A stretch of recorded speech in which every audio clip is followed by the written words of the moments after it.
What's up guys, Houndish here, and today we're jumping in with the weekly reset for Destiny 2, and of course, it is the 7th of May, so the revelry has finally come to an end. No more flowers, no tonics, and no more nonsense, because now, this is serious Destiny, isn't it? And we do have a new update this week, that is update 2.2.2, so the invitation of the 9 is fixed, and we'll cover the other update stuff in this video. But on top of that, we have the rest of Weekly Reset for this week, all of our activities, rewards, vendors, and just about everything else as always. So guys, if you enjoyed this video, a like below is very much appreciated. But now let's get straight into it.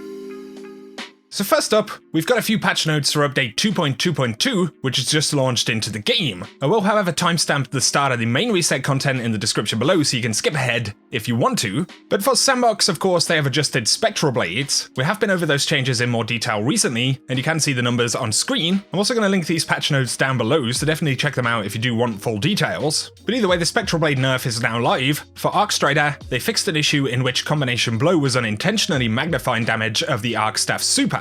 Then for the Warlock, Voidwalker, they fixed an issue where Warlocks were unable to blink after going through a teleportation portal, and for Stormcaller, they fixed an issue where Chaos Reach would not deal damage to enemies affected by other status effects. You can see that they fixed a few issues with weapons and armor, would prevent auto rifles with the Grave Robber perk from being able to generate Masterwork orbs, an issue where Vestian Dynasty couldn't be Masterworked, Wizened Rebuke can now drop with random rolls in Iron Banner, but you do have to complete the Triumph for that first. For lore, they fixed a problem where Dreaming City lore was not being awarded when completing an Ascendant challenge. They have fixed the Collect Vex Samples objective on the Xur bounty, and they fixed an issue with the Gambit Prime bounty, Sentries Hold the Line. But you can now complete the Invitation of the 9 apparently. Of course, they adjusted that Verdant Light competitive score, fixed an issue where Massacre and Locksmith medals were not appearing in Gambit Prime, an issue where the Iron Ruby shader was not dropping in Iron Banner, problems where Eververse Ghost Shells were dropping only with Mercury perks, and an issue where the Good Doggo emote was dropping from unintended sources. So that does round up pretty much all of those patch notes. Once again, I'll link that below, but otherwise now let's break down the rest of our reset. Now for the reset stuff and the challenges on our Director, this week it looks like Flashpoint is gonna be on Titan, and we do have heroic adventures that can award powerful gear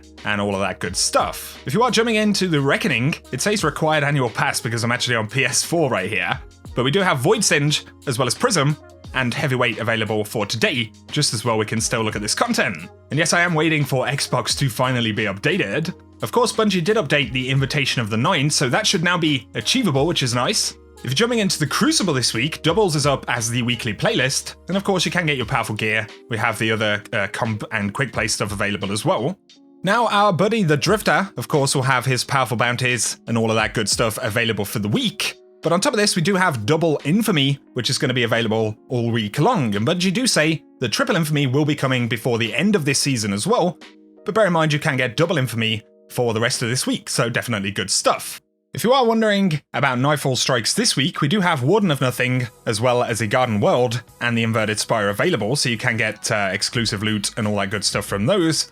And for Heroic Strikes, we've got Solar Singe, and then we also have Glass and Brawler. Dope stuff, but of course these will roll out day over day.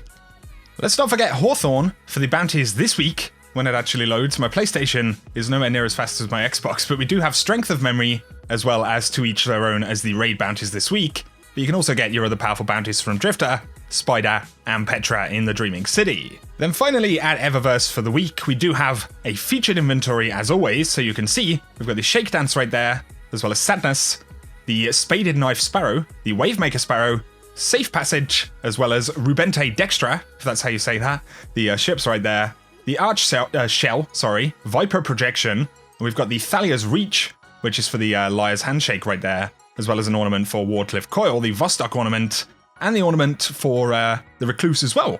So that's pretty cool stuff. And we've also got Transmat effects, shaders, and all that good stuff that you'll probably spot if you're interested. But don't forget we've got our Eververse bounties and that good stuff for the week as well. If you are running Escalation Protocol this week, then the boss is going to be Damkath the Mask, and he will drop the sniper rifle. Of course, that is a random drop when you kill the boss, but if you need this one, definitely a good time to jump in. And then over in the Dreaming City, we are on Curse Week 2, so next week we will get the full Curse Week, the Shattered Throne and all of that. But for now, we do have the new Ascendant Challenge, which is accessed via the Chamber of Starlight. So I've got some gameplay of that right here. The location, corrupted eggs, and collectibles if you need any of that stuff. And otherwise, that pretty much sums up the weekly reset, guys. So I'll keep you posted on any other news that we get this week, especially as we approach Season of Opulence. I imagine description. We'll probably hear a couple of bits and bobs. But otherwise, if you have enjoyed the video, a like below is very much appreciated. If you're new to the channel, be sure to hit subscribe to keep updated with everything related to Destiny 2. Also, check out my sponsor Now Drinks, who have some really cool drinks designed for gamers, but these are a slightly healthier option without all of that sugar, caffeine, and the bad stuff. So if that sounds interesting, you can check it out at the link below,